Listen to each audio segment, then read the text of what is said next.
Today, we are going to talk about an unsexy, uncool, and critically overlooked part of our businesses, and it's called marketing. My guest is from Denver, Colorado. He's the founder of a company called Rialto Consulting. His name's Tim Fitzpatrick. Tim, thanks for being with us today. I can't wait to dive into this. Thanks for having me, Dave. I appreciate it, and looking forward to digging into this with you.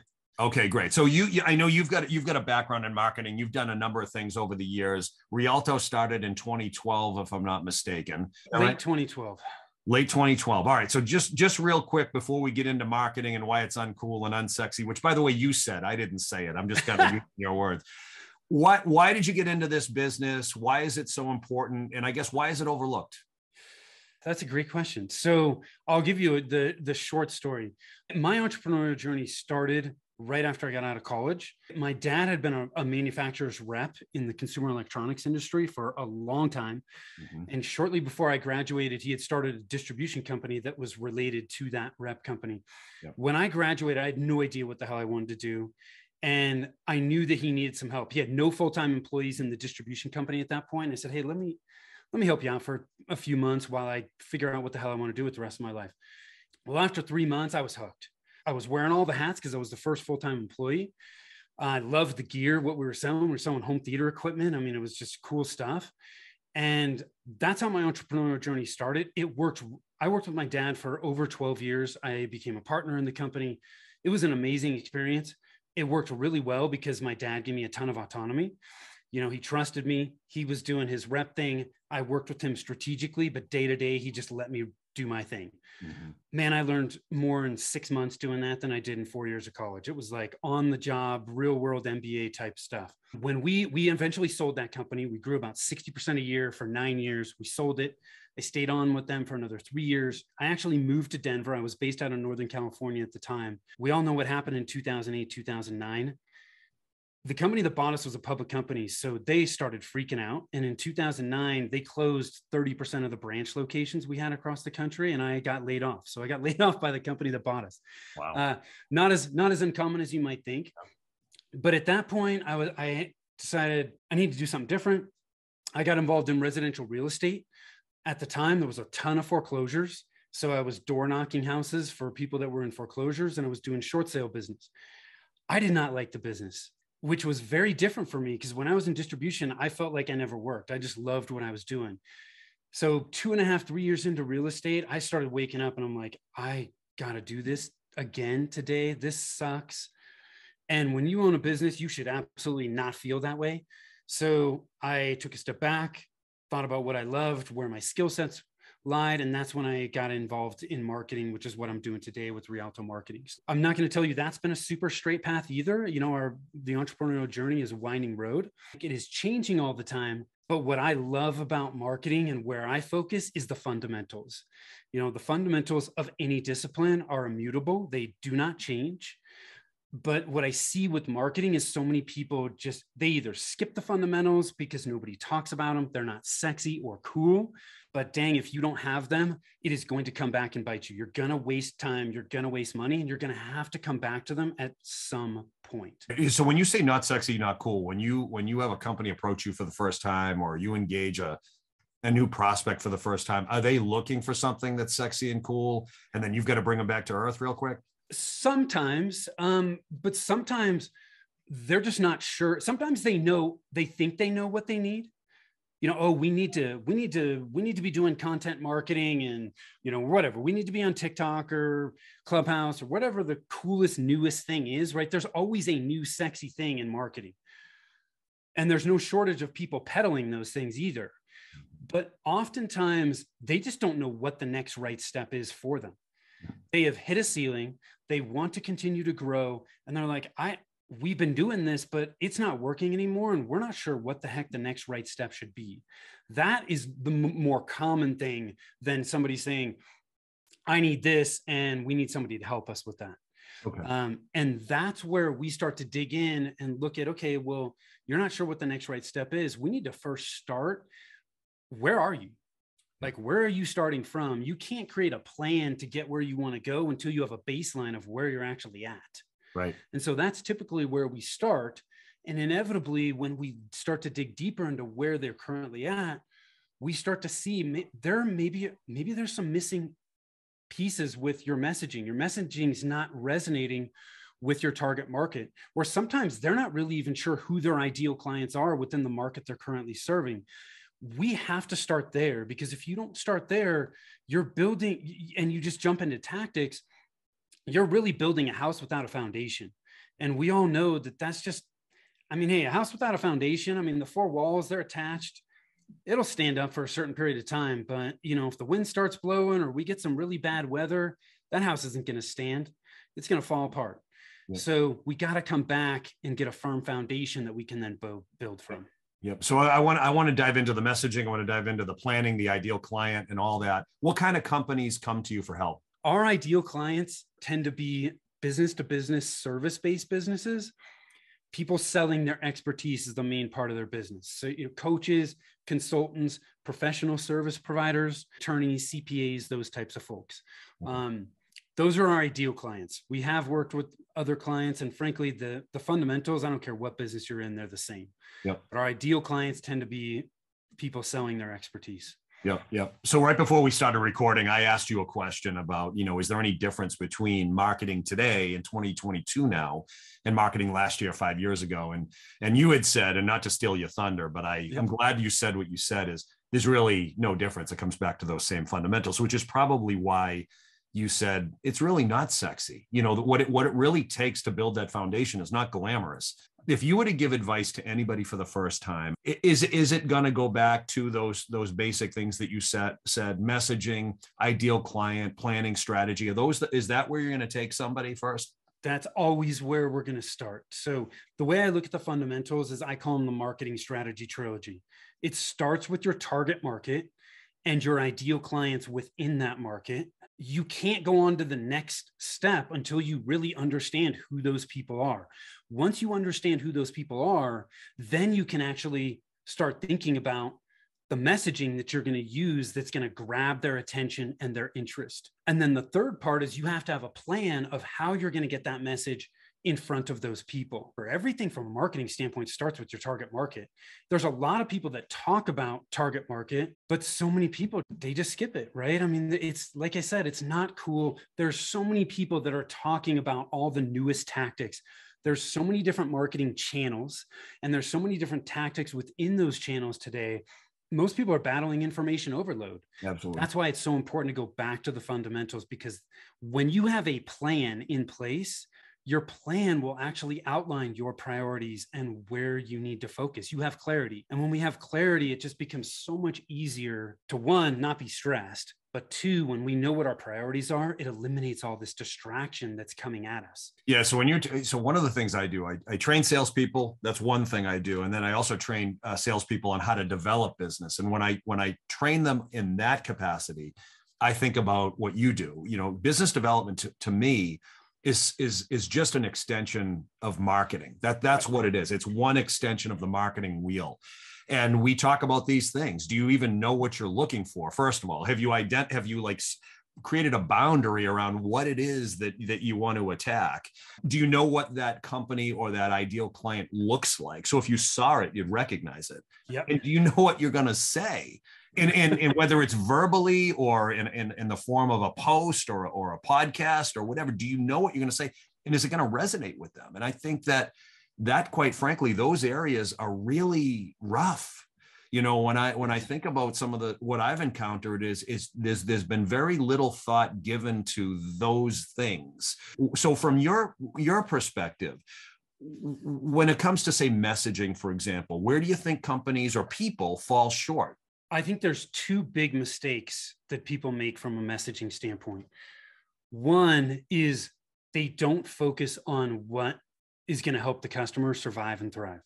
That's all they care about, right? Our prospects either have a problem that they don't want, right? Or there's a result they're looking for that they want that they don't have. Our messaging needs to focus on those two things.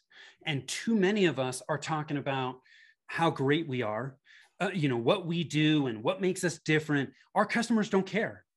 They do not care. They care about how we can help them solve the problem they have so that they can get to where they want to be. That's it. And so our messaging needs to focus on the customer and not us. We only talk about ourselves enough to establish our credibility and our expertise, and to display empathy, to let the prospect know that we understand exactly what it's like to be where they're at. Mm-hmm. That's it. The other big mistake people make is they make it difficult for people to understand what they actually do. What do we offer? And when we confuse people, they're gone. Like, confused people do not buy. They just move on to somewhere else. Like, we are incredibly impatient at this point. We're so used to, I've got the answers at my fingertips within seconds through a Google search. If I don't find what I'm looking for or understand when I land on the top page of your website, man, I'm going back to search results and clicking on another search result. Mm-hmm. So those are the two biggest mistakes people make when it comes to messaging. The way we solve that is we use storytelling. Okay, this is nothing new. This has been around forever. The storytelling framework that we use that I really like is based off of StoryBrand from Donald Miller, if you're familiar with that. Again, StoryBrand didn't do anything new either. I mean, it's based off of the hero's journey. They just did an excellent job of packaging it and putting it into a framework that most people can really understand. And so when I was introduced to me, I was like, man, this is so cool. I get it. Customers get it, which is even more important. And so we use a modified version of that. But what you're doing is you're inviting your customers, your prospects, into a story where they are the hero and your company is the guide. Mm-hmm. Our customers are not looking for another hero. If you think about heroes and stories, they got problems. They're stuck.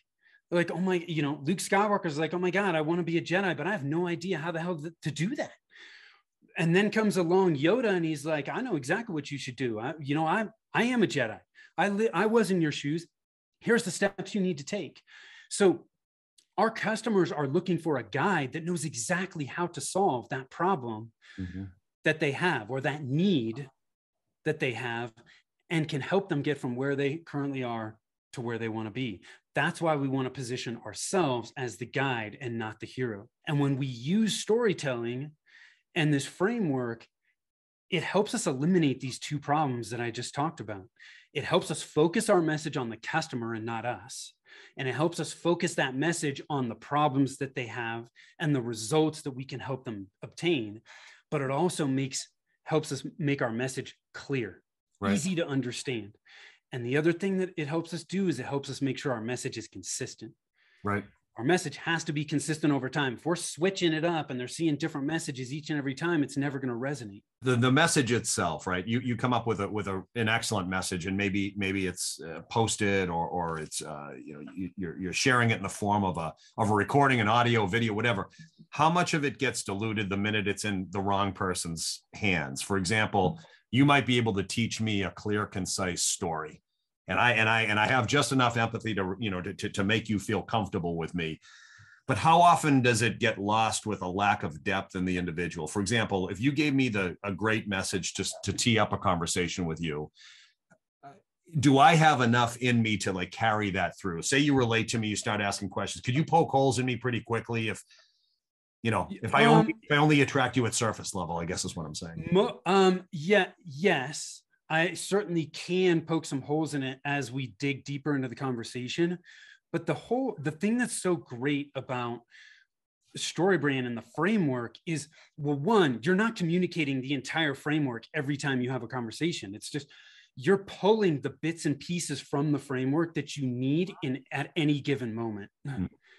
That's the great thing about it. So when you really understand the framework and you understand each element that's in there, you have the tools that you need to communicate effectively.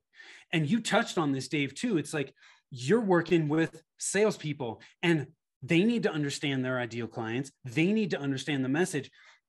That's another area where people fall short with their message. Marketing saying one thing, and then it goes to sales, and then they're hearing a totally different thing. And then they come on board and they're talking to customer service and they hear something different. That message from marketing to sales to customer service needs to be consistent. So when we implement with a client, that's part of the implementation and the execution guide is, hey, look, you need to communicate this to everybody in your company. Everybody in your company needs to understand this message. Otherwise, it's going to fall flat because somebody comes in, marketing warms up a lead, and sales gets a warm lead, and all of a sudden the salesperson starts talking and it's a totally different message. The customer is like, whoa, wait a minute, this isn't what I was interested in. And then all of a sudden it's like, oh my God, our conversions suck. Well, yeah, your conversions suck because the message is different from marketing to sales.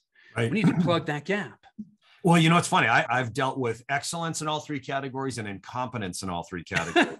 And, I spoke with a marketing person a few years ago who sounded great on the phone and actually encouraged me to be my point person. He said, I should be your point person with all of your opportunities, delegate all of that to me, which I did. And it was probably, I'm going to say 5 or 6 connections in a row that I had made that he never responded to. So right out of the gate, the guy I hired to be the point, I had customers calling me saying, I can't get this guy on the phone. And then I got rid of him.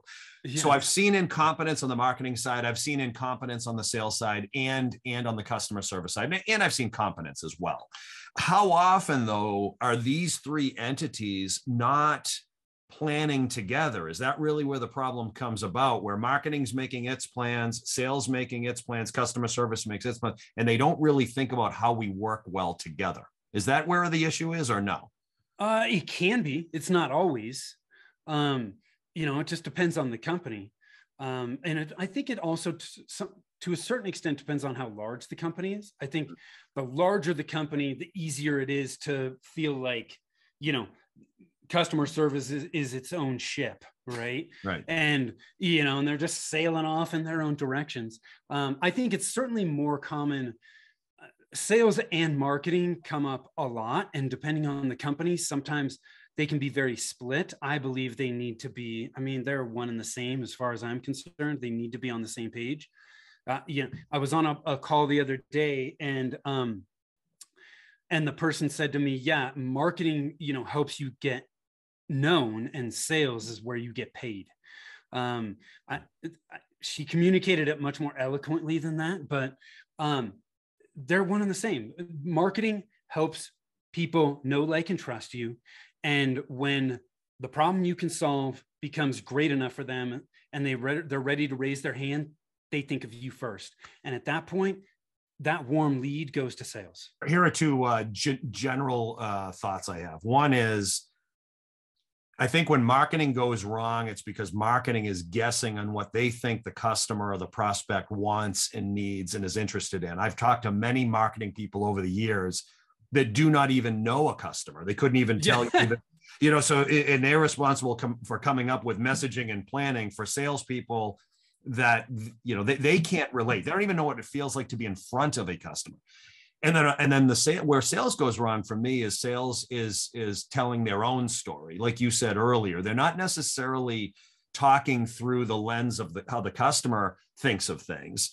Yeah. They're telling about what they want the customer to know. It's more about me and me hitting my number, even though they don't say those words. It becomes very clear that you're here for your own reasons. You really don't care about me. So I feel like, so I don't know to what extent you deal with that, where you've got a marketing engine. You may have to work at some level with internal marketing departments that are not customer facing, that are guessing. And you've got salespeople that are not delivering a message that's consistent with what maybe marketing wants it to be or thinks it should be. What's your take on that? That's a perfect example of why marketing needs to be talking to sales and vice versa, right? Because there's so much great information that each department can garner from the other. But the example you touched on there with the internal marketing department thinking they understand the customer just goes back to my first point. That's a classic example of marketing not understanding the target market and the ideal clients within that market. If they did understand that, they would be much more on point. Your second point goes back to, with sales, just telling the story that they think the customer wants to hear. That goes back to messaging. That sales department does not have a consistent message. Now, we could certainly go down the rabbit hole of sales. And my opinion of it is, like, you can't force anybody to buy anything. The desire to change, to make change, has to be very strong. Otherwise, even if you do convince them that they need to do it, they're going to be a lousy damn customer because they're not motivated enough. They have to be motivated for change for them to be a good customer. So I think it's really more about focusing in on, and this is where messaging can help, and where understanding your ideal clients are. When you have your ideal client personas, that description of who your ideal clients are, you now have a benchmark, so that when you talk to a prospect, you're comparing them to that benchmark. Do they check off the boxes? Are they a good fit, or are they not? And if they're not, well, then great. Maybe you can send them somewhere else where they can get the help that they need. But if they are a potentially good fit, then you can continue that conversation and start to dig deeper into, well, like, is the problem that they have the problem that we can solve? And if it is, well, then that just becomes a much simpler conversation. Yeah. So the ideal client to me is really, really important. And I've had people say to me, they're afraid of narrowing down to the point. Yes. You know what I'm saying? It's like, no, because if we do that, then we're missing out on all of these opportunities. And then there's others that feel like if they don't do that, they're going to miss out on opportunities. I think on the sales side, this is where the issue is, especially when you have desperate salespeople. And I'm not saying that they're all over the place, but within every organization, there's always somebody or a few people that are struggling. And that's when they start to veer away from the ideal client. It's like, I can't find what we do, but maybe if I find this, at least I can stuff the pipeline with something to show that I'm doing work. And again, it's inconsistent with the message, the ideal client. How often do you run into that where, the ideal client, where they start to say, it's great, Tim, but it's too narrow. We need to widen it. Is that an issue? That is the single biggest roadblock most people have when it comes to narrowing your target market. The thing that's important to remember here is, I'm not saying to anybody, these are the only people you're going to do business with. What I am saying is, these are the only people you are going to focus your marketing efforts on.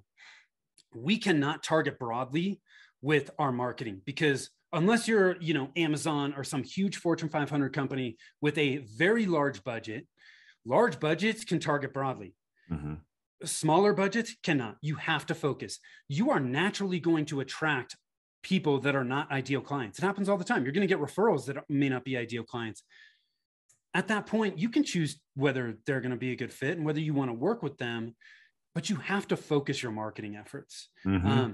I think long-term, most people realize that their ideal clients are frankly the only people that they really should do business with. So as part of your service, do you at any level have to help your clients say no? Or where you have to say, listen, here's how this is going to play out. And you're going to attract some opportunities that, quite frankly, are so far outside what we're discussing that you're going to have to say no. You're prepared to do that. Do you have to get into those conversations? Sometimes, but I mean, honestly, it's their business. It's their choice. I just give them the tools that they need to make good, sound business decisions that are going to be in their best interest. If they, look, we all make decisions that aren't in our best interest right. At times. I just give them the tools so that they can do that, they're armed to make great decisions. If you had to say, here's the number one mistake that a business or an entrepreneur makes, what would you tell me that is? The number one mistake that I see is people they're impatient. And because of that, they skip the fundamentals. Mm-hmm. Like they want to see results right now. So they immediately start taking action. Yeah. It's like ready, fire, aim. Okay. When that's the biggest mistake I see, is just taking action without a lot of thought behind it.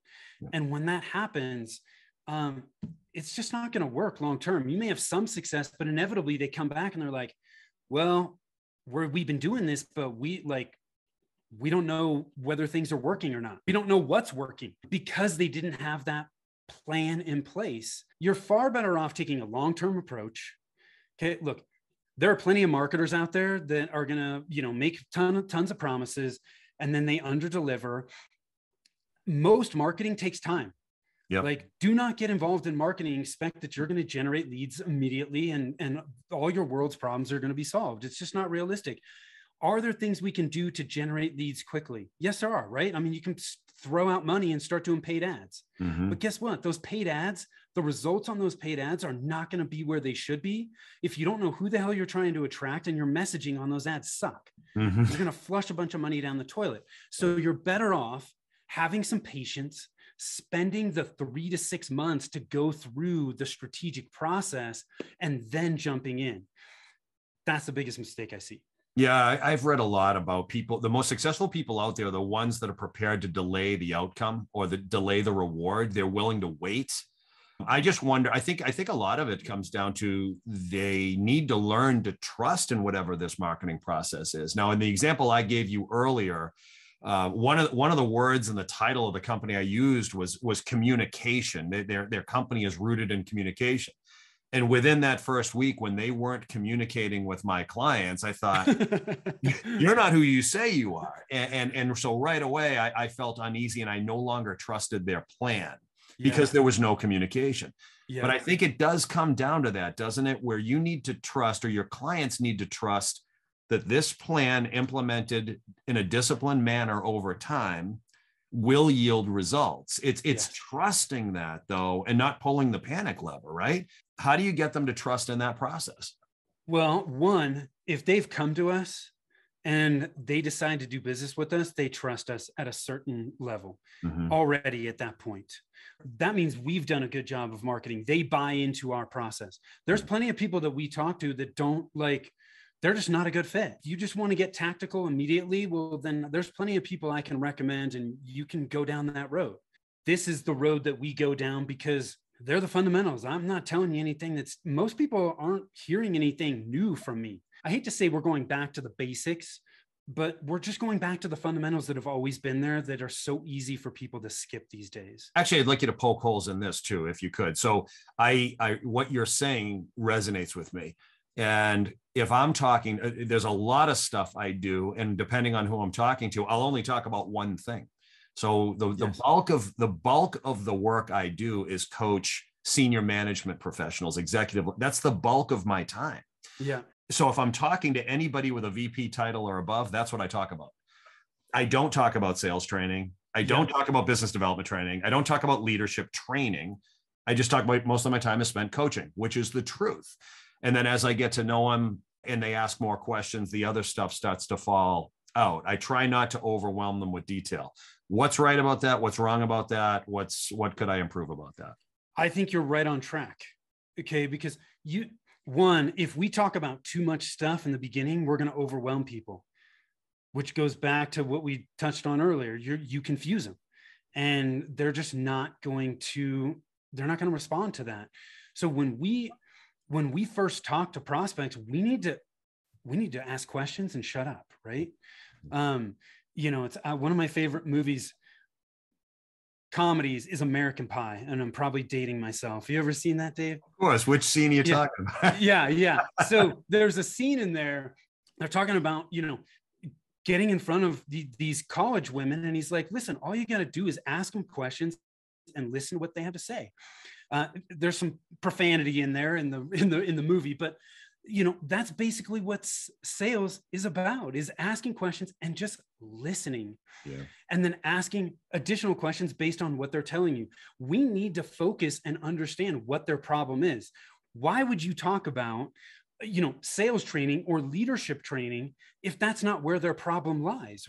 If you start talking about that and that's not where the problem is, it's not going to resonate with them. And they're going to be, well, Dave can't help me. So on the sales side, every once in a while, I'll run up against a company that verbally are very concerned about ROI, for example, on say sales training. They want to know, what is the ROI on that? Very few of them know what the ROI is on anything they're doing right now anyway, which is just amazing to me. I'll go into some companies and they'll have, 10 salespeople and 6 of them are doing nothing. And I always ask, well, what's the ROI on Jimmy or Johnny or Mary? What's the ROI on them?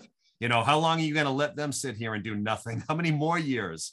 It's just crazy. Or what's the ROI on you, Mr. or Mrs. CEO? Like, what's your ROI? And ROI. So I find that there's a small percentage of companies that actually know the answers to those things relative to what they're doing now. Forget about hiring you or me. Right. Very few actually know what the ROI is on anything. And those that do, I've run into some where they can actually see it and they can see where it's not working and they won't do anything about it. So say for on the sales side, for example, companies might want me to come in and work magic with a sales team that they don't believe in. And I think to myself, and I always say, hey, how do you expect me to get ROI with these people that you don't believe in? Yeah. How is it ever going to happen? You know, so you prepared to make decisions on those that, quite frankly, don't fit here anymore. And that's where, you know, the rubber meets the road, and the serious companies make decisions, and those that are just checking boxes, I move on from them. Do you run into that on your side as well?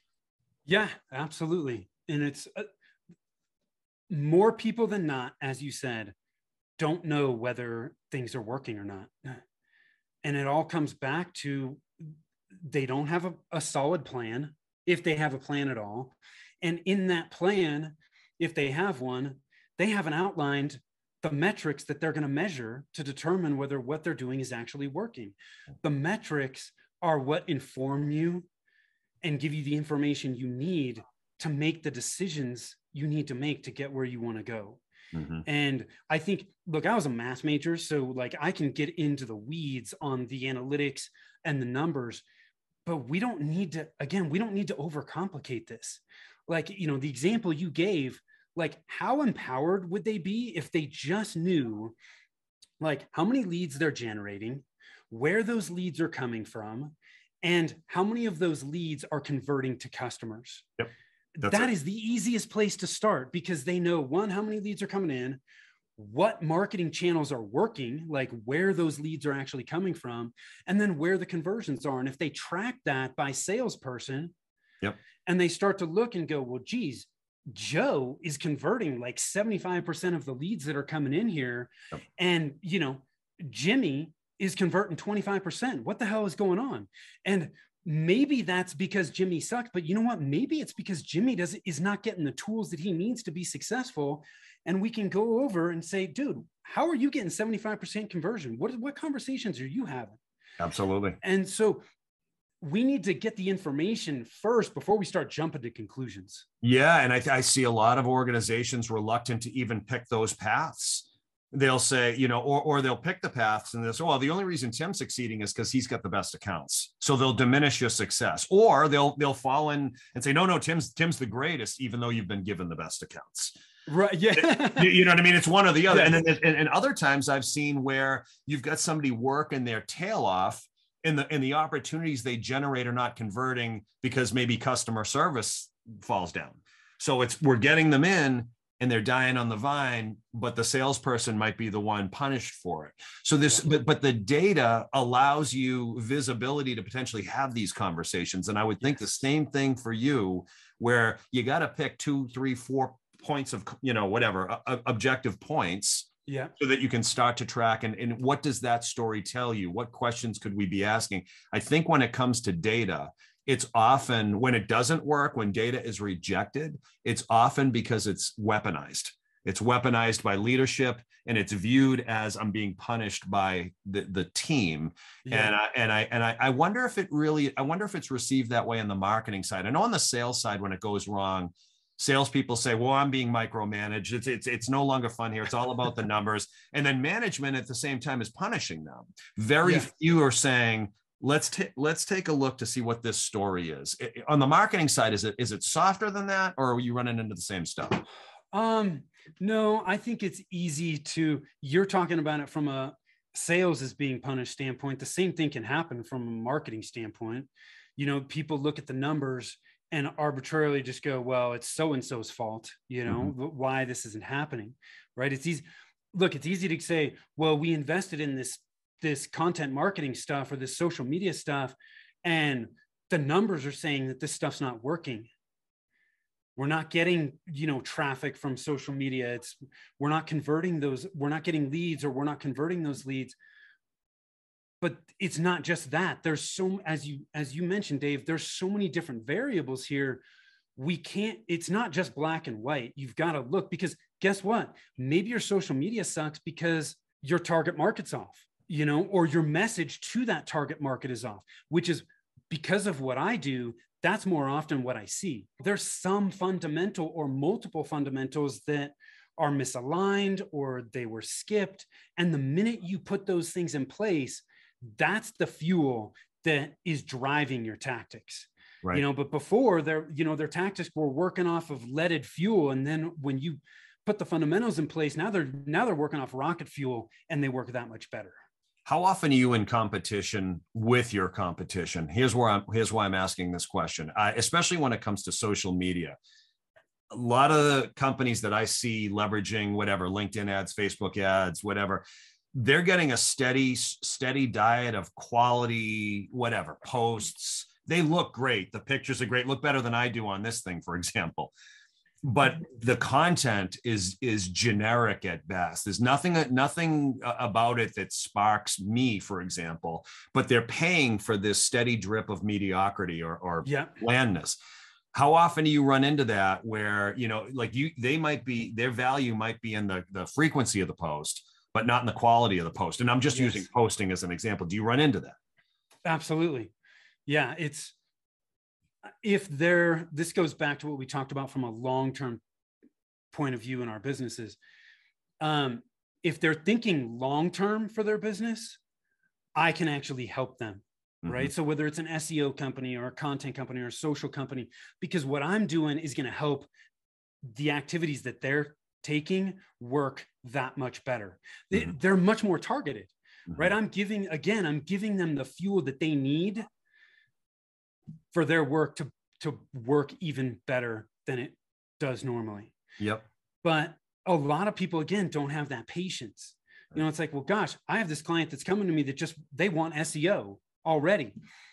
Well, if that SEO company sends them to me, I may be working with that client for 3-4 months or more to get some of these things in place.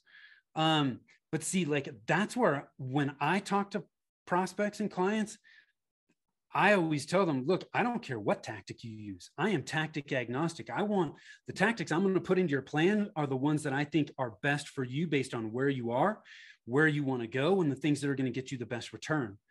When you talk to most people that are what I would call marketing implementers, they have a vested interest to say that SEO is what you need because that's what they sell. Right. So, I can help what most of my competition does work even better, which means long-term, they're going to have happier clients. They're going to retain those clients longer. But there's plenty of people out there that don't see it that way, or they're too impatient to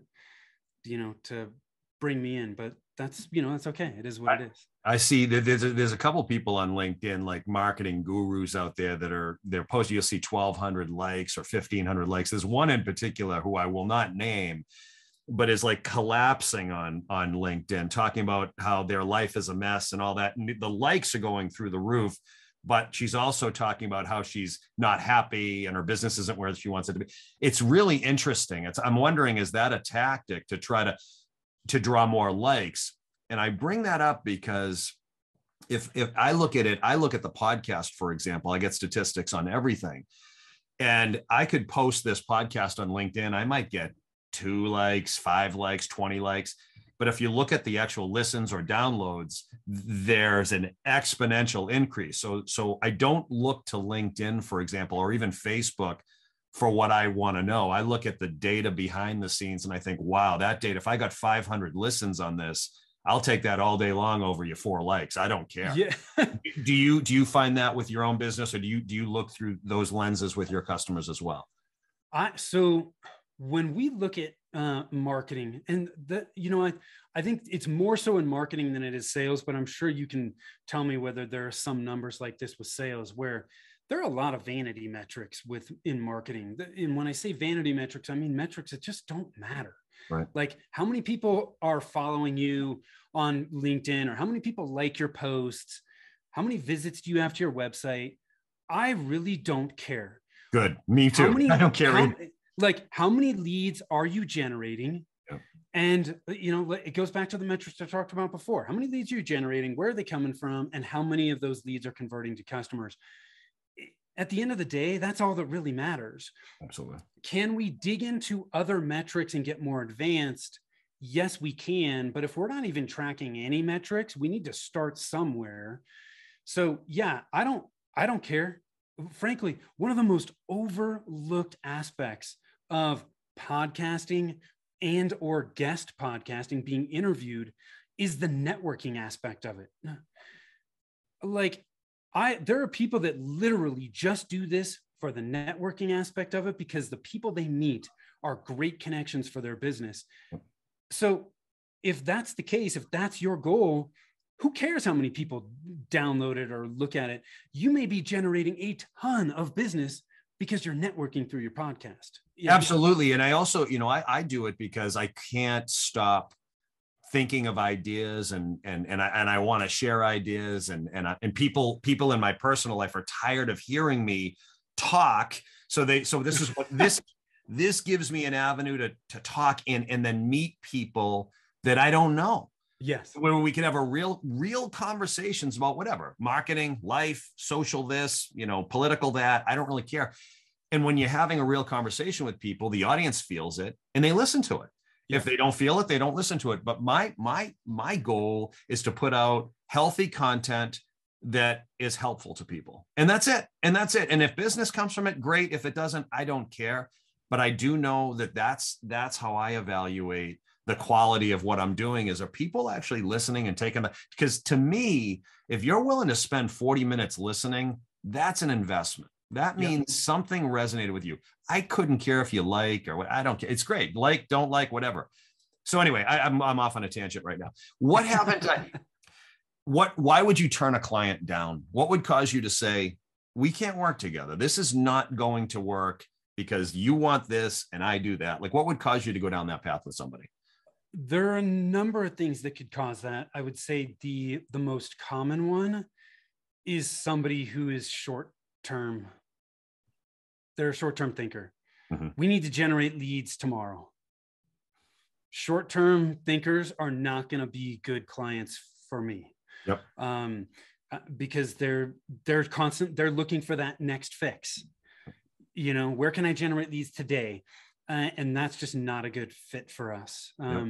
So, the other thing is just, if they just don't buy into our philosophy of marketing, I take the time to communicate with people like, hey, look, this is our philosophy. This is how we approach it. And here's why. If that's not your thing, if that doesn't resonate with you, then, no problem. I'm not trying to be all things to all people. I focus on what I enjoy, what I'm good at, and what I know works. Fundamentals, they're the same today as they were 50 years ago, and they're going to be the same 50 years from now. So that's good to hear. It's good to hear. I think that, in listening to what you said, it depends on what kind of business you have or want. I mean, there are plenty of people out there that they quite frankly don't care about the quality of work they do, and they don't care about the quality of client they have. They just want to get paid. Yeah. And so, like, to me, and these are crude analogies, and I apologize in advance, but as you're talking, I'm thinking about it. I'm like, you're in like the one night stand business or the quick high business. That's what you want. Yeah, there's plenty of one night stands. There are plenty of, go ahead, snort a line of Coke or whatever the heck. I don't support it, but if that's but that's how I feel when it comes to, say, making an investment in marketing or sales development. If you're looking for a quick fix, hit the road, because that's not who I am. And it sounds like that's not who you are. And I think that's probably the line where you can say, no, we're not going to work. You're going to hate us because you want the short-term high. That's not who we are. All right. Simple as that. All right. And my last question is, tell me, when a company does engage you and they engage you properly, what does that relationship look like? How long might it last? What are they doing with you? So part of that depends on kind of where they're at and what they're looking for, but I'll tell you from an ideal standpoint for us where that is.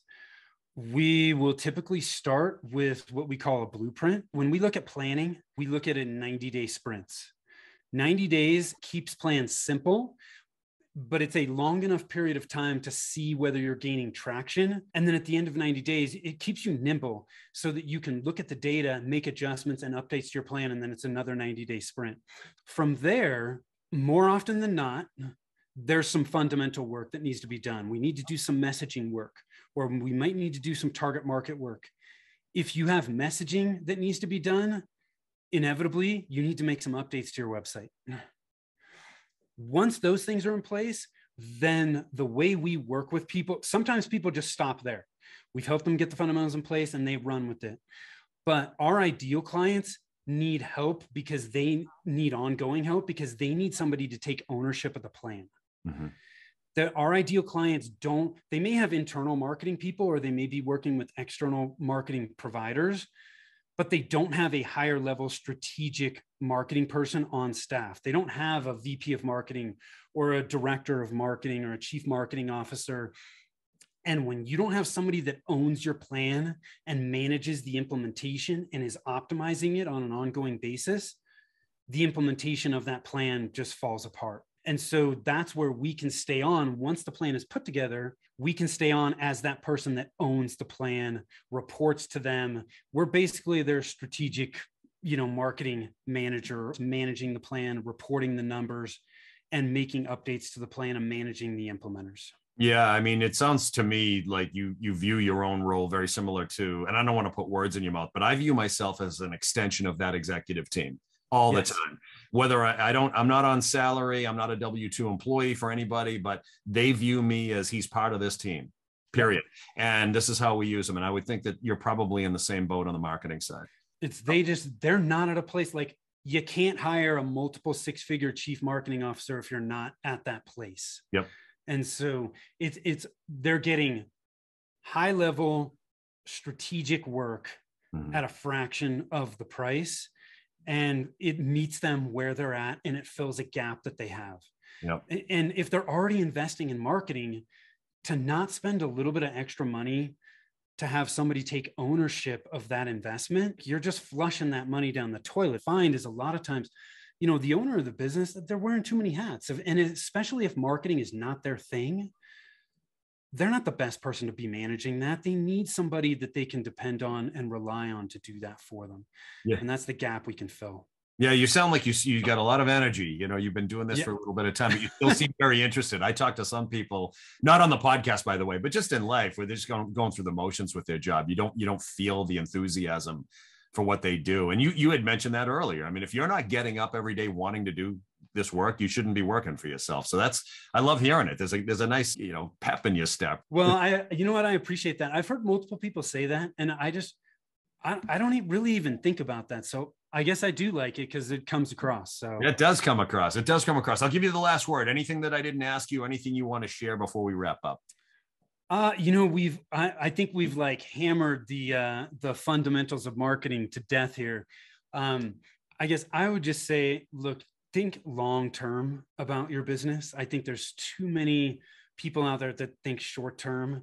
And when we make short-term decisions, a lot of those short-term decisions end up negatively impacting our businesses in the long term. So we're in this for the long haul. There is no silver bullet. There is no quick fix.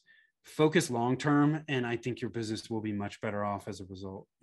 We'll leave it at that. Tim Fitzpatrick, thank you very much. Happy New Year. Yeah, same to you, Dave. Thanks so much. Okay, bye-bye.